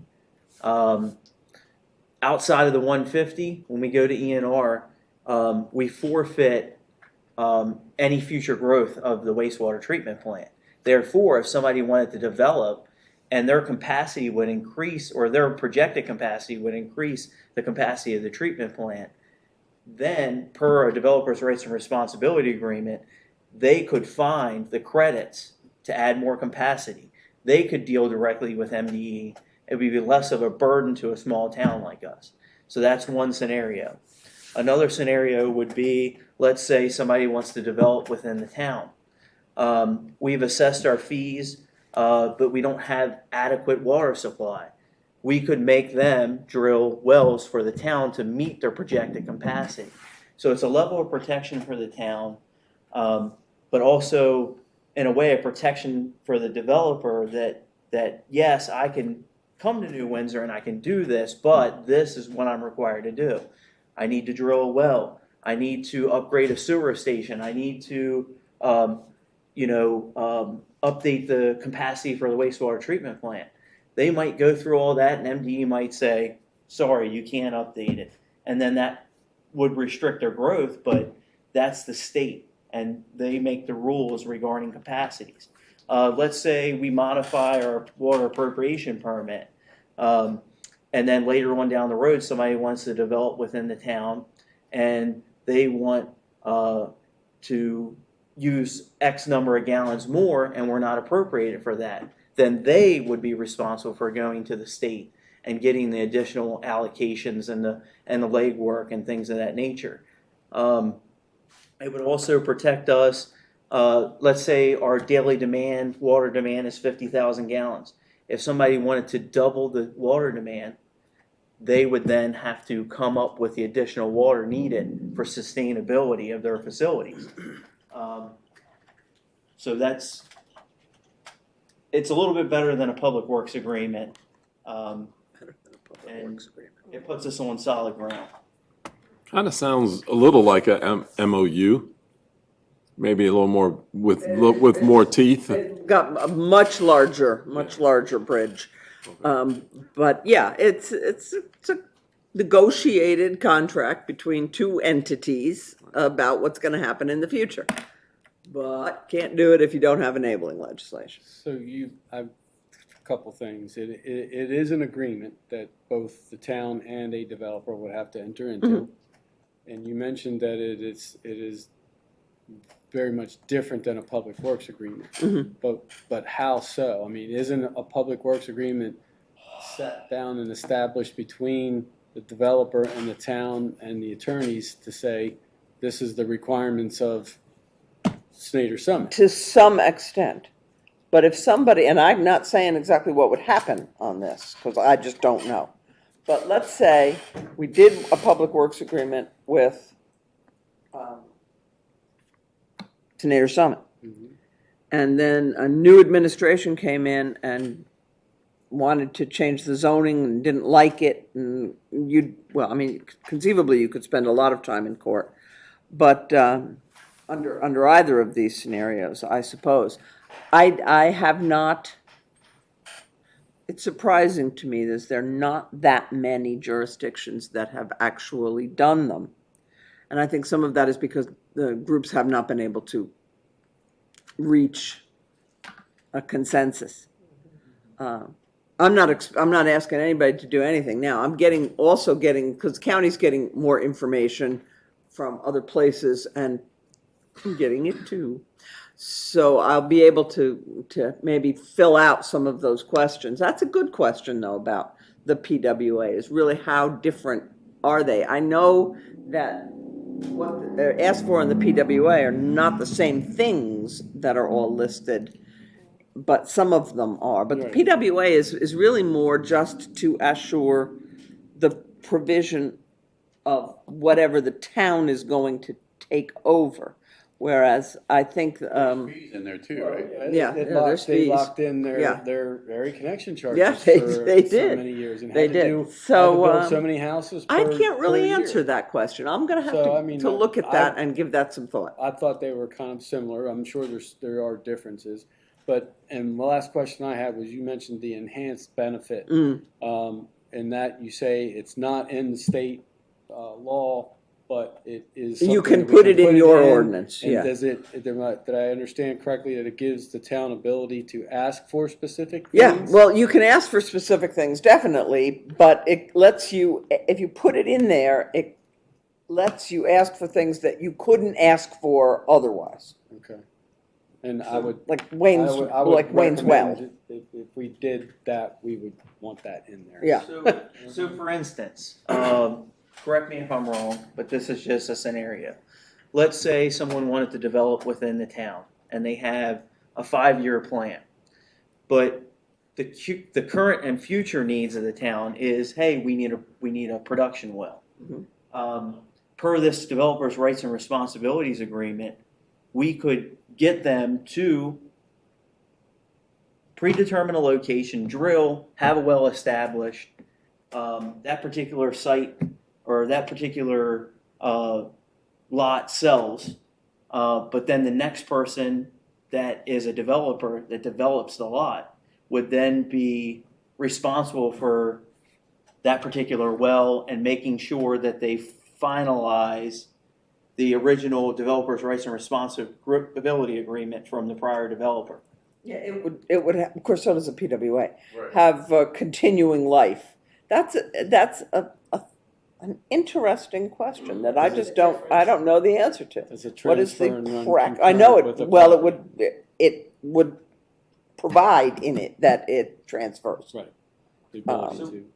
So in respects to the wastewater treatment plant, let's say our number's 150,000. We decide to incorporate somebody within the growth area boundary, and then they say, and that's an assumed guarantee that we're going to potentially bring them in as part of the town, and they sign a developer's rights and responsibility agreement, and they have skin in the game in that, hey, this is what we're going to do for you. We're going to drill a well, but we're not going to start building houses until 10 years later. This will become a town well. So you could do the same thing, though, on the annexation agreement, because when you annex property, you do an annexation agreement that would provide that kind of thing. You know, that's part of the annexation agreement, which you don't need additional legislation for.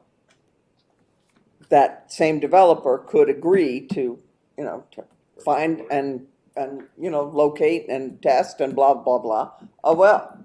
Now, that's prior to annexation?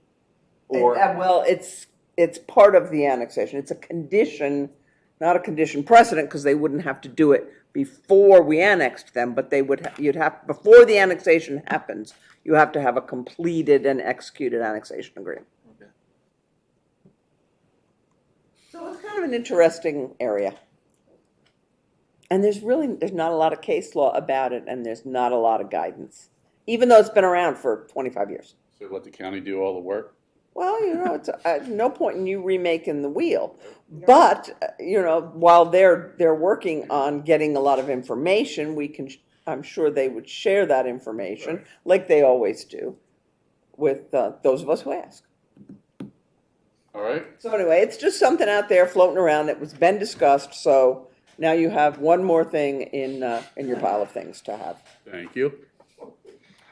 Grant for 211 High Street. Yeah. Wayne, little update on meeting with Mid-Atlantic? okay, so I met with Mid-Atlantic and we talked about adding one new water lateral for 211. The original scope of work for the MD 31 project included one lateral. We decided that we wanted two. As a cost savings to the fire department, I would recommend that we remove the meter pit, install two curb stops, pull another lateral. The financial impact to the town would be minimal. And then later on, the fire department could install two meter pits, two separate meters, and we don't expect to see much of a cost difference between the original cost of the MD 31 project. And this offers us flexibility that in the event that the county says you need a 1-inch meter, you need a 2-inch meter, whatever that may be, we have that flexibility. The laterals that come from the main are sized at 1.5 inches. They're more than adequate for the future needs of the building. And the sewer line in the rear already has a clean out, and it's a private clean out that goes to the building. So we're good there, and I think we're good as far as that. The expense from the fire department would be for the meter pit, running the service lateral and doing the penetration into the building and separating the services, and that would be on the private side. How much is all that? So I can't remember. I think I put a ballpark price on that. 15. 15,000. What was it? 15, I thought. It might have That been. sounds right. Yeah. Estimate. And that's an estimate. However, if we chose to hold off and just install one lateral right now, the cost would be more significant for Mid-Atlantic to come back, retap the main. There'd be an associated cost for traffic control, trenching across the road. So we want to share the existing trench. So what we would do is do 2 taps, bring it into the same ditch line with 8 inches of separation, 2 curb stops. So that's, if everybody's in agreement with that, then So $15,000, on the private side. and now you mean, now what's the total? He's talking about the public side. How much would that extra? $2,500. So we're looking at 17.5. Yes. All right, and then the reason I asked this to be on the agenda and for Wayne is that the grant is due on the 26th. So we had talked, I think I've mentioned this before, of if we demolished it, it would be anywhere from $30,000 to $50,000, maybe even more, to demolish it, and you'd only gain a couple parking spaces. And I'd like to see what the council agrees to put in $17,500 into the grant application as part of the town's share for the grant application. It's cheaper than what we would have paid for tearing it down, and we'll get better use out of it. And he'll help with the financial commitment from the town for the grant. Thoughts, comments?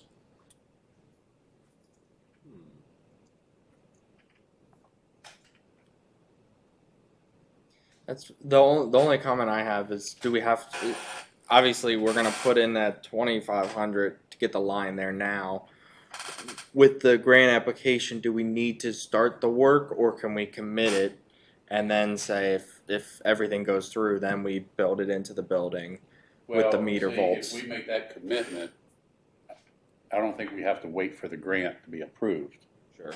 You know what I'm saying? So now if it was a project that we were, let's say we gutted it, Yeah. you know, without the grant, then I think we wouldn't get reimbursed. So this is showing part of the overall project, the overall scope of work, but the financial commitment from the town.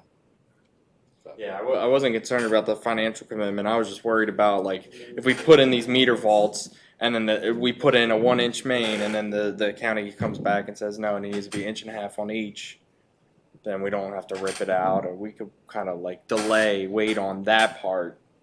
So I'm confident that the 1.5 inch supply line from the public main to the curb stops is adequate. I'm saying the individual meter vaults. Yeah, if it's, exactly. If the county sizes them at 1.5 inches, which I can't imagine they would, meter size, we have it. If they want us to downsize it to 1 inch, which is a standard on the pigtail side, the private side, we have it. I mean, base is covered, and 1.5 inch public service lateral is standard.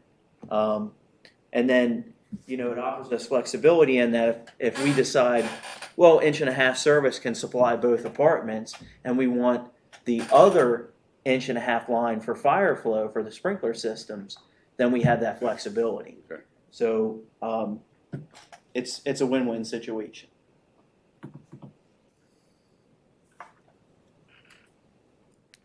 Other thoughts, comments? Do I hear a motion? No motion? So what would the motion be? To approve the 17,500. Contribution from the town. Right. So where would we take that from? We have it in the enterprise. She'll find it. How about ARPA? We still have. I was going to say, how about Find it. ARPA? ARPA spent? But if you're getting reimbursed for We're it, working on it. if you're getting reambushed for We it, can't get reimbursed for stuff. you're potentially gonna get reimbursed for it by the grant, Yeah. correct? No. No, So you don't even wanna go through. Town contribution. Could we spend ARPA? For like I mean, it's going to be for somewhat public use, but technically is also private I residence. mean, to answer We the, can use it out of the capital budget. There's money in there for this year, and I mean, yeah, there's money. We can use it. Okay. I don't think it would be a good use to use ARPA no, for that. All right. It's private residence. I think that after doing some rough numbers, I think we're gonna be closer to the $0 mark than we originally planned, and someone keeps on adding things to it. Someone. So I say just put it in the capital budget line, and we can call it there. Should I hit the delete button on some of this stuff? So I think it's for a good cause, good purpose. You know, like I said before, we would have spent a lot more money to tear it down.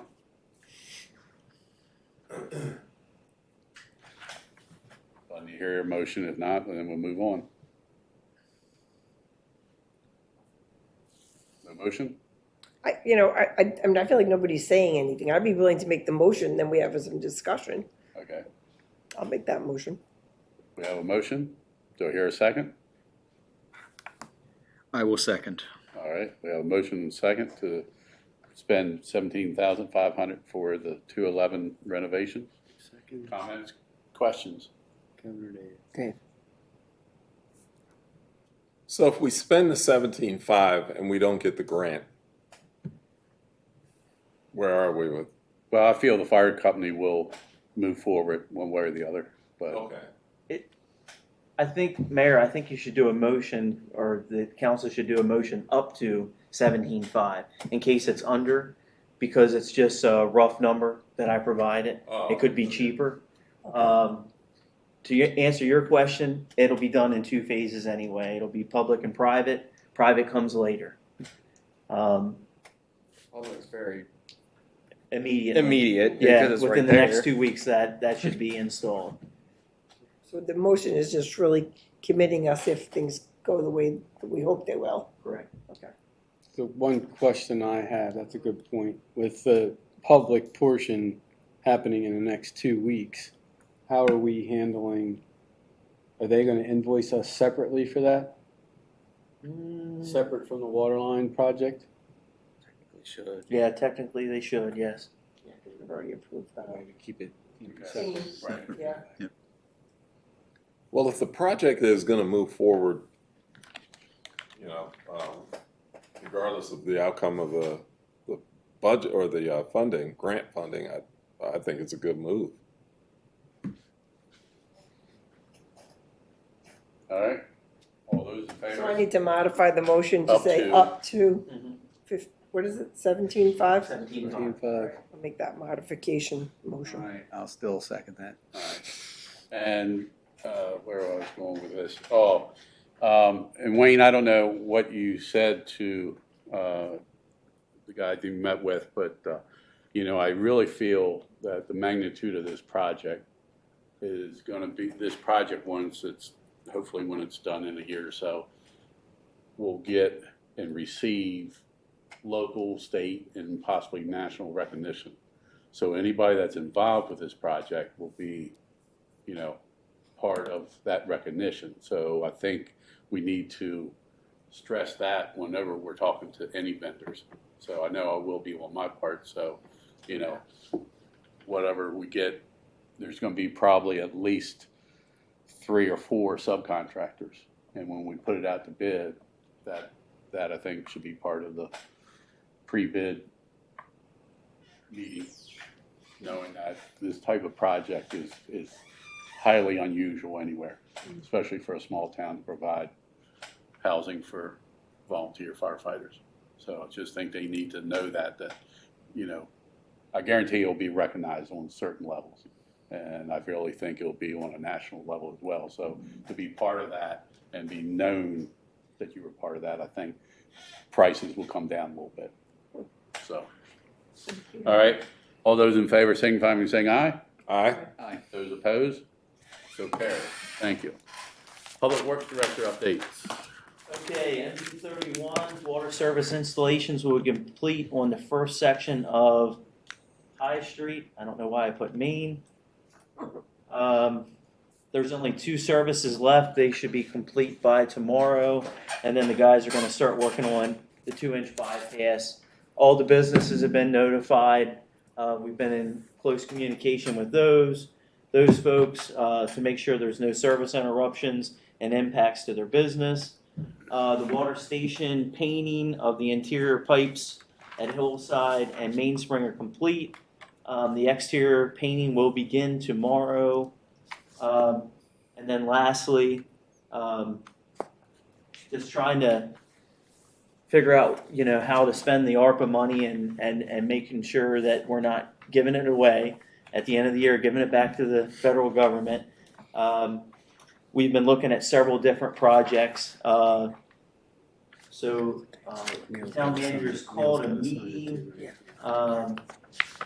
I believe it's next week. I don't know why. Next Friday, the 28th at 11 a.m. Friday, the 28th.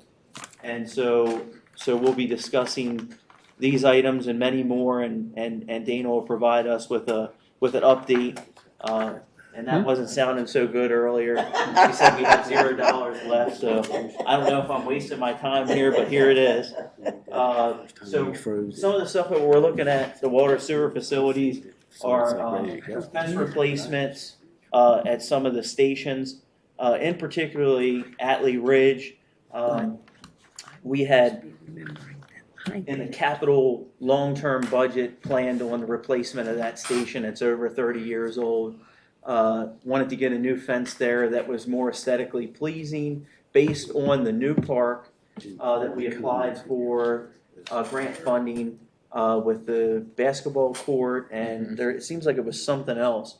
So, yeah, so basically I was looking to get a new vinyl fence that had privacy slats in it that would mask that station to make it more aesthetically pleasing for the park, in addition to double gates for better access for maintenance activities.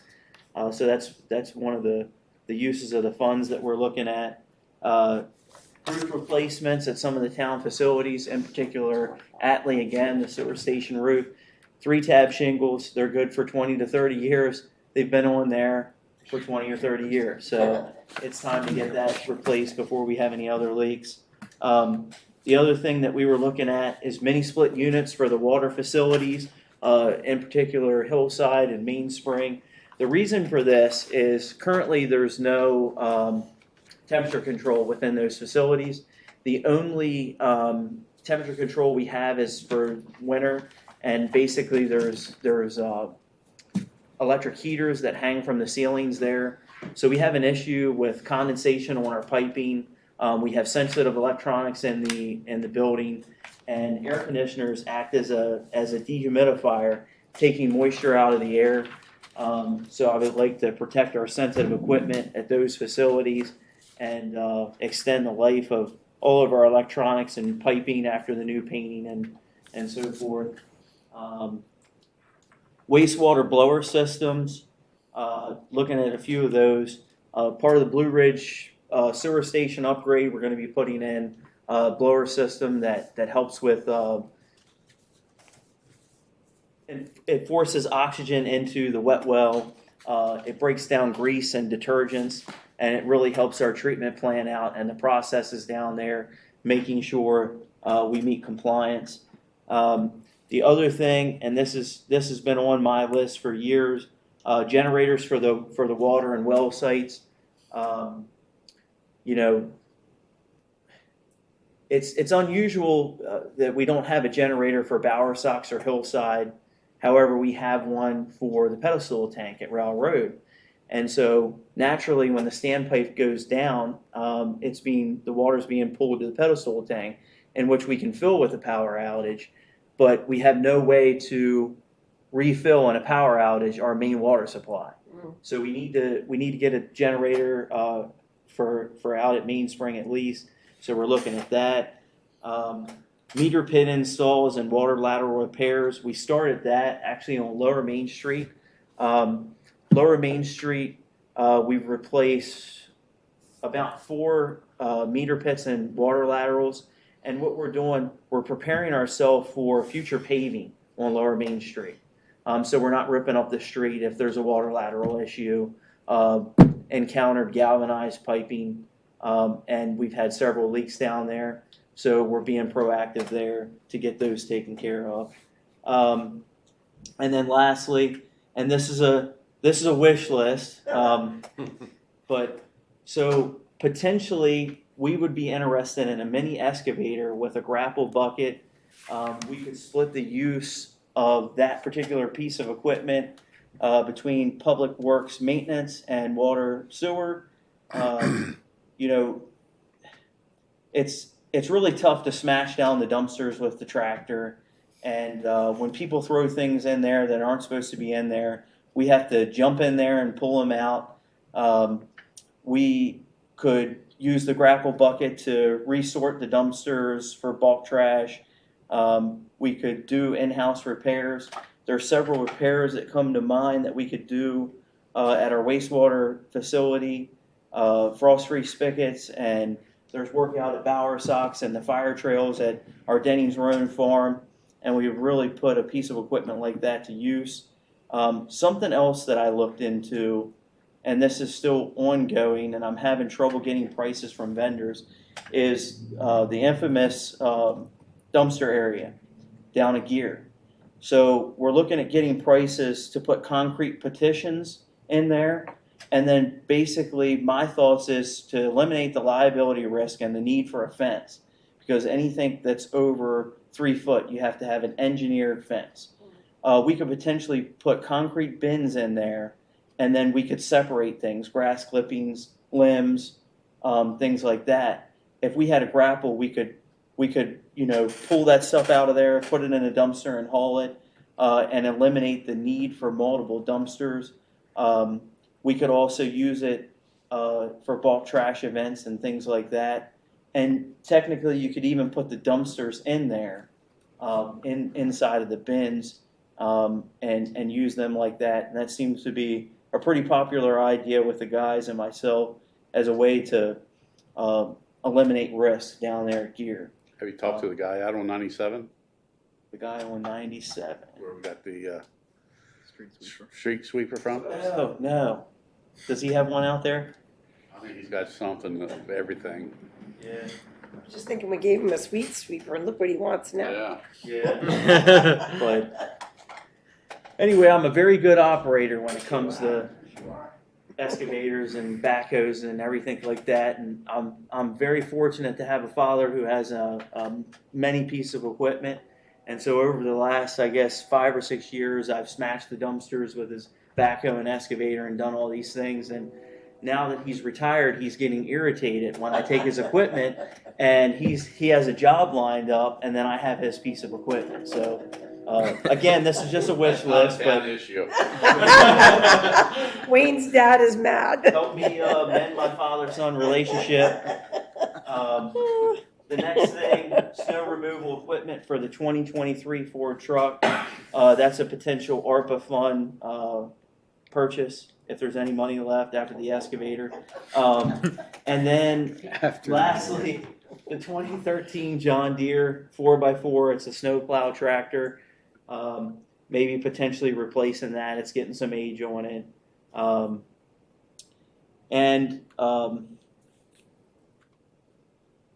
Yeah, we could definitely use ARPA money for non-budgeted items, and nothing here is really earmarked. We're just more or less trying to quantify things and making sure that we're taking advantage of the ARPA money and being flexible with the use, but also really taking care of a lot of things. It's really been a blessing to have that money. And get everything fixed back up. So I'm very pleased with how the water stations are turning out, and it makes a final project and really cleans things up. So I appreciate all the investment so far and the support on that. So that's all I have. That's all? That's it? Gary, Dana, was there anything you wanted on your wish list?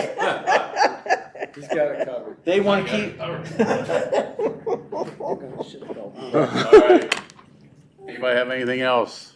I just wanted to ask just a quick question. Like last time we met, we talked about having trouble getting access to a couple of the houses on Main Street that had a shared sewer connection. Did we get that worked out? The next meeting. Yes, I believe. She sent the second, Yeah.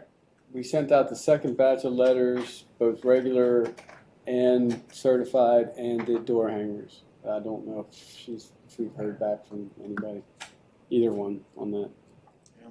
Just curious. We're sent along those lines of sending out letters. We sent the first batch of letters out to the first 20 couple folks down here about the interior meter removal. We've got pretty good response back. And did she send out the second letter? Yes, the second letter's been sent out. So there's a series of letters, 3.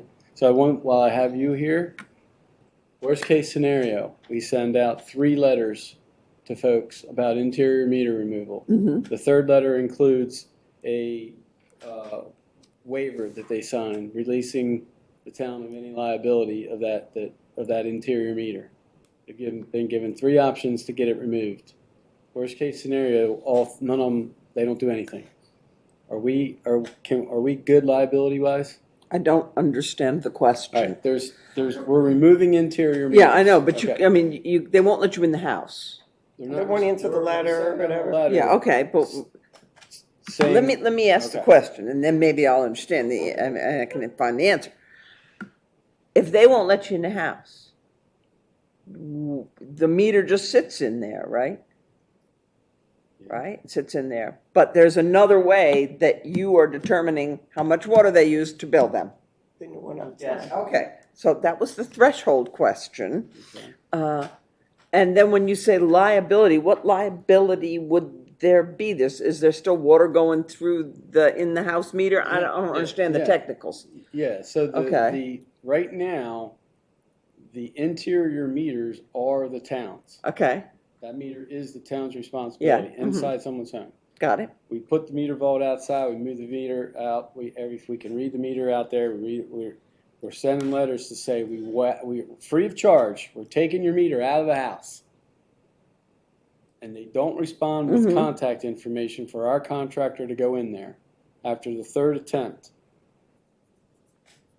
Are we still liable for that meter inside? What's in the third How letter? does the what is the liability for, is what I'm trying to understand. Am I not If- explaining? Well, Once once the Yeah. inside meter, well, the meter once the will- outside meter is in Correct. place, it would what then- does the inside meter do that we but could the be water, liable the for? water will still come through. Oh, okay. It'll leak. Or let's say for whatever reason it jams up and Okay, right in the that's middle what I of it, didn't there's no understand. water going through anymore. Well, in the third letter, has the third letter been sent out, you say, or not? No, second letter. Okay, I'm so just asking. the third letter, Can we have in the third letter, yeah, if there is no response, then we will do what we need to do. and And after that has been completed, the meter in your house is now your property. just like all the rest of the plumbing system in their houses. Right. It's their Now- responsibility. now Yeah, their that's, the responsibility. third letter should say that. Right.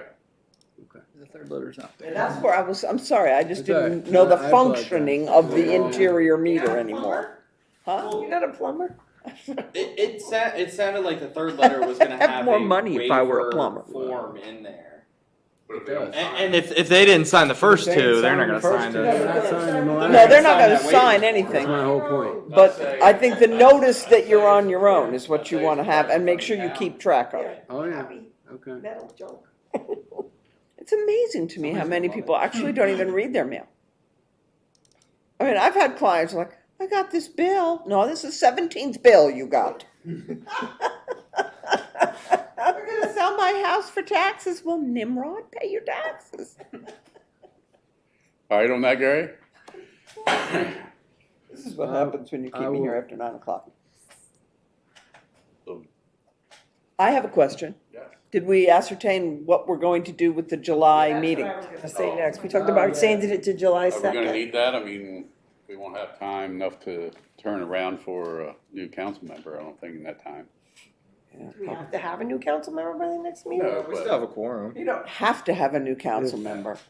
And that doesn't give you a whole lot of time to let Right. people know That's what I'm saying. that there's a vacancy.